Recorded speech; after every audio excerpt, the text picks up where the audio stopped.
جب اسے کوئی جنگ پیش آئی جیسے احزاب کے ہاتھوں آئی تھی، لیکن معاملہ اس کے برعکس ہوا۔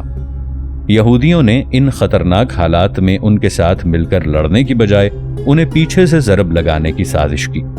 5 سال میں یہودیوں کی دیگر پہلی کارروائی کے ساتھ ان کی یہ کارروائی اس امر کی دلیل ہے کہ یہودیوں نے اول ساعت سے ہر وسیلے سے اور ہر حالت میں موقع میسر آنے پر مسلمانوں کو تباہ کرنے اور اسلام کے وجود کو ختم کرنے کی ٹھانی ہوئی تھی، جبکہ مسلمانوں کی حالت ان کے برعکس تھی۔ ان یہودیوں کو تباہ کرنے کی ان کی کوئی ایسی نیت نہ تھی، حالانکہ وہ ان کی بری نیتوں سے آگاہ تھے، اور اگر مسلمانوں کی ایسی کوئی نیت ہوتی تو وہ یہودیوں کو، جبکہ سارا یثرب ان کے ماتحت تھا، پہلے مہینوں میں ہی تباہ کر دیتے، اور بغیر اس کے کوئی طاقت ان کی راہ میں حائل ہوتی وہ ان یہودیوں کی جڑ کاٹ دیتے۔ ہمیں ان حقائق پر ان تصرفات سے یقین حاصل ہو جاتا ہے جو مسلمانوں نے یہودیوں کے مقابلے میں کیے۔ بنو قینقاع اور بنو نضیر کی فوجیں محاصرے کے بعد مسلح جنگ میں مسلمانوں کے سامنے ہتھیار ڈال گئیں، اور وہ دونوں حالتوں میں 1 ماہ سے بھی زیادہ عرصہ نہیں گزار سکی۔ اگر مسلمانوں نے ان کو تباہ کرنے کا منصوبہ سوچا ہوتا تو ان کی استطاعت میں تھا کہ وہ ان کو ہتھیار ڈالنے والے یہودیوں کو نہایت آسانی سے تباہ کر دیتے، لیکن انہوں نے ایسا نہیں کیا، کیونکہ ان کی ایسی کوئی نیت ہی نہ تھی۔ انہوں نے ان کو صرف یثرب سے جلا وطن کرنے پر اکتفا کیا۔ جیسا کہ ہم پہلے بیان کر چکے ہیں کہ اگر یہودیوں کو موقع مل جاتا تو انہوں نے حضرت نبی کریم صلی اللہ علیہ وآلہ وسلم کو قتل کرنے اور مسلمانوں کو تباہ کرنے کا منصوبہ سوچا ہوا تھا، مگر ہر خبیث منصوبے میں قسمت ان کا ساتھ نہیں دے رہی تھی،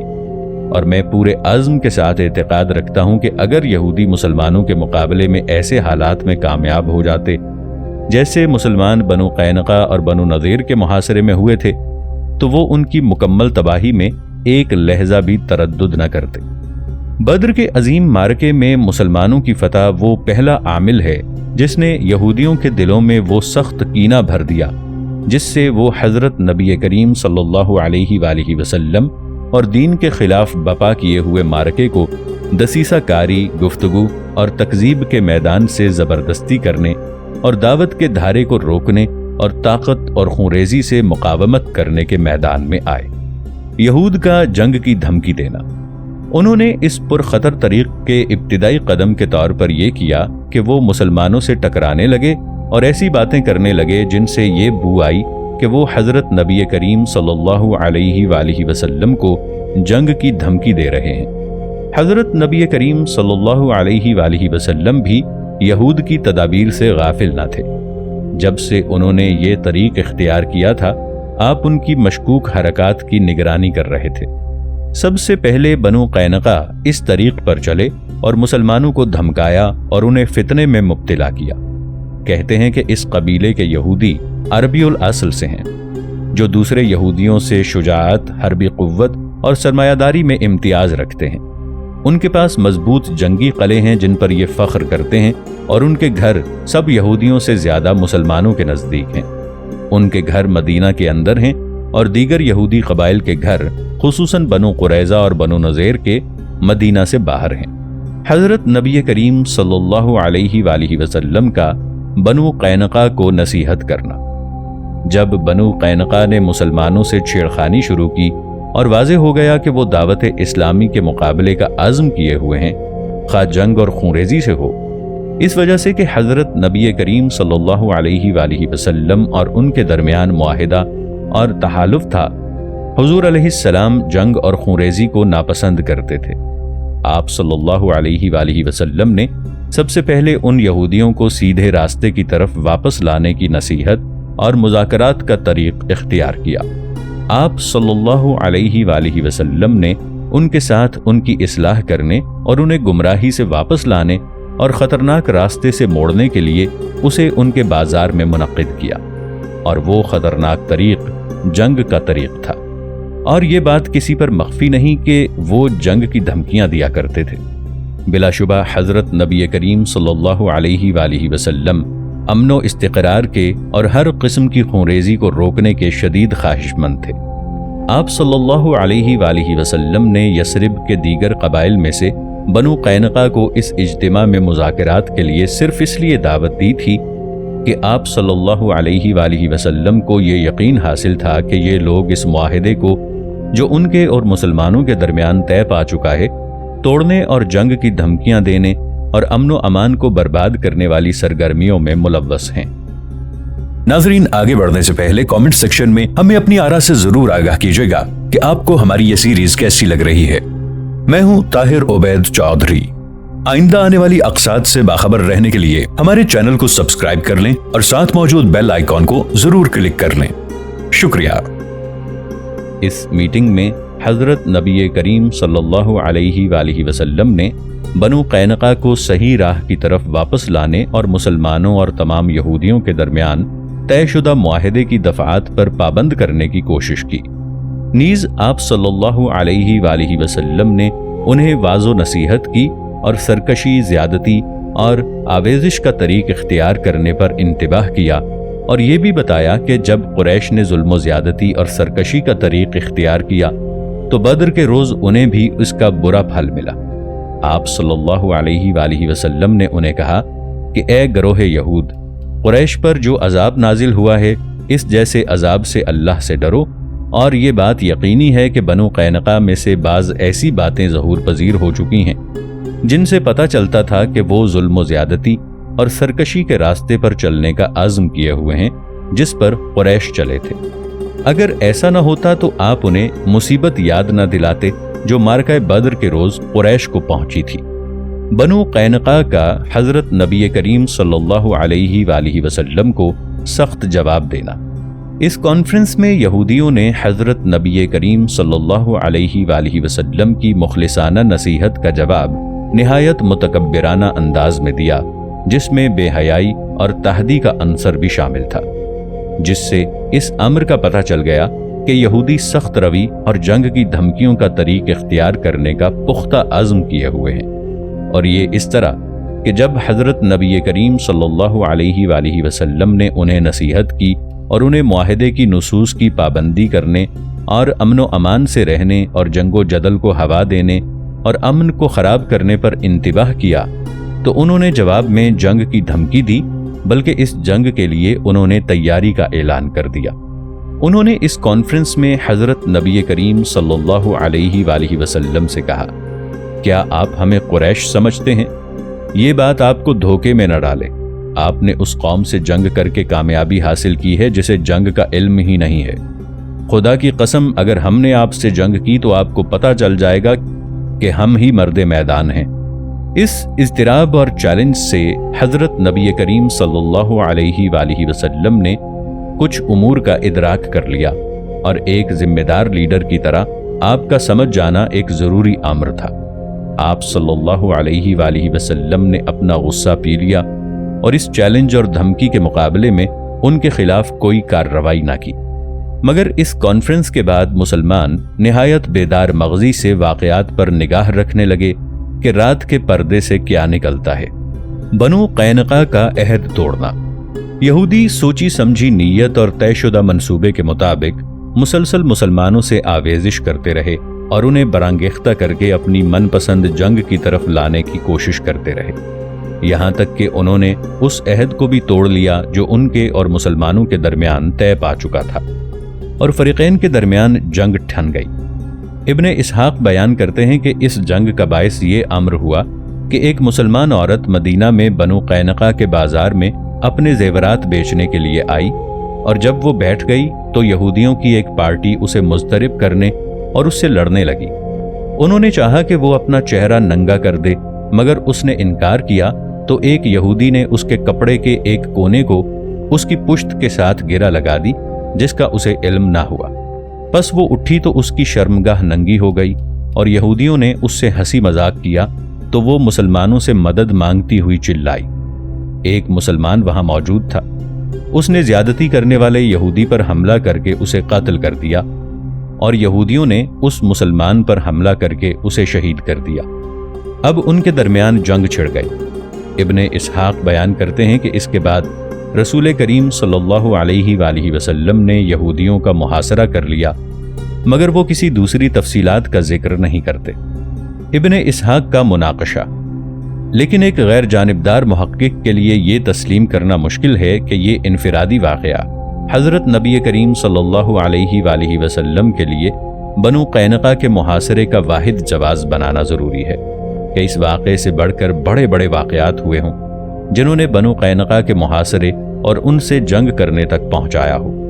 جو شخص حضرت نبی کریم صلی اللہ علیہ وآلہ وسلم کے صبر و حلم اور بردباری کو جانتا ہے، وہ یقین رکھتا ہے کہ آپ صلی اللہ علیہ وآلہ وسلم نے ان یہودیوں کا اس وقت محاصرہ کیا جب آپ صلی اللہ علیہ وآلہ وسلم کو عہد توڑنے کا یقین ہو گیا۔ اس کی دلیل یہ ہے کہ آپ صلی اللہ علیہ وآلہ وسلم نے ان کے بازار میں ان کے ساتھ میٹنگ کی اور انہیں انتباہ کیا اور نصیحت بھی کی۔ یہودیوں نے اس عورت کے واقعے اور اس پر زیادتی کو مسلمانوں کے خلاف اعلان جنگ کا ذریعہ بنایا۔ اس کی دلیل یہ ہے کہ انہوں نے اپنے قلعوں میں پناہ لینے میں جلدی کی اور ہر قسم کی گفتگو اور مفاہمت کو ترک کر دیا، اور یہ سب کچھ اس منصوبے اور نیت کے مطابق تھا جو وہ اس طریق پر چلنے کے لیے کر چکے تھے جو قریش نے بدر میں کیا تھا۔ بس انہوں نے اس عہد کو توڑ دیا۔ اور ابن اسحاق نے بھی اس کی طرف اشارہ کیا ہے۔ وہ کہتے ہیں بنو قینقاع پہلے لوگ ہیں جنہوں نے اس معاہدے کو توڑا جو ان کے اور رسول کریم صلی اللہ علیہ وآلہ وسلم کے درمیان تھا، اور بدر و احد کے درمیان جنگ کی، مگر اس نے مفصل بیان نہیں کیا کہ انہوں نے کیسے عہد توڑا۔ لیکن قرآن نے جو ہر بات سے صادق تر ہے واضح اشارہ کیا ہے کہ بنو قینقاع اور مسلمانوں کے درمیان جنگ کا سبب اس عورت کے واقعے سے بڑا ہے جس کا ذکر ابن اسحاق نے کیا ہے، اور وہ یہ ہے کہ جب قریش نے ظلم و ستم اور سرکشی سے مسلمانوں کو حقیر کرنے کے لیے وادی بدر میں جنگ کی آگ بھڑکانے کی کوشش کی، اس وقت مدینہ میں یہودیوں کی سرکشی اور ظلم بھی مسلمانوں سے آویزش کرنے میں اسی سطح پر تھا۔ قرآن کریم میں بنو قینقاع کے متعلق اللہ تعالیٰ فرماتا ہے اعوذ باللہ من الشیطان الرجیم قل للذین کفروا ستغلبون وتحشرون الى جہنم وبئس المہاد قد كان لكم آية في فئتين التقتا فئة تقاتل في سبيل الله وأخرى كافرة يرونهم مثليهم رأي العين والله يؤيد بنصره من يشاء ان فی ذلک لعبرۃ لأولی الابصار۔ ترجمہ: فرما دو کافروں سے کوئی دم جاتا ہے کہ تم مغلوب ہوگے اور دوزخ کی طرف ہانکے جاؤ گے، اور وہ بہت ہی برا بچھونا ہے۔ بے شک تمہارے لیے نشانی تھی دو گروہوں میں جو آپس میں بھیڑ پڑے، ایک جتھا یعنی گروہ اللہ کی راہ میں لڑتا اور دوسرا کافر کہ انہیں آنکھوں دیکھا اپنے سے دونا سمجھیں، اور اللہ اپنی مدد سے زور دیتا ہے جسے چاہتا ہے۔ بے شک اس میں عقل مندوں کے لیے ضرور دیکھ کر سیکھنا ہے۔ ہمارے نزدیک یہ امر مستعد ہے کہ بنو قینقاع کے بازار کا انفرادی واقعہ ان یہودیوں کے محاصرے کا واحد سبب ہو، بلکہ ضروری ہے کہ یہودیوں کی جانب سے کچھ اور بڑے واقعات اور حادثات پیش آئے ہوں جن سے مجبور ہو کر حضرت نبی کریم صلی اللہ علیہ وآلہ وسلم نے ان کا محاصرہ کیا ہوتا، تاکہ ان کے شر اور بیہودہ کارروائیوں کو ایک حد کے اندر رکھیں جو تمام یثربی قوم کو درپیش تھیں، جن کی تلافی بعد میں مشکل ہوتی۔ اور یہ ایک عجیب اتفاق ہے کہ جب میں بنو قینقاع کی جلا وطنی کے متعلق یہ نوٹ لکھ چکا ہوں تو مجھے مشہور انگریزی مؤلف ڈاکٹر منٹگومری کی رائے کا علم ہوا۔ یہ مؤلف اپنی کتاب محمد نبی اور حکمران کے صفحہ 130 پر لکھتا ہے،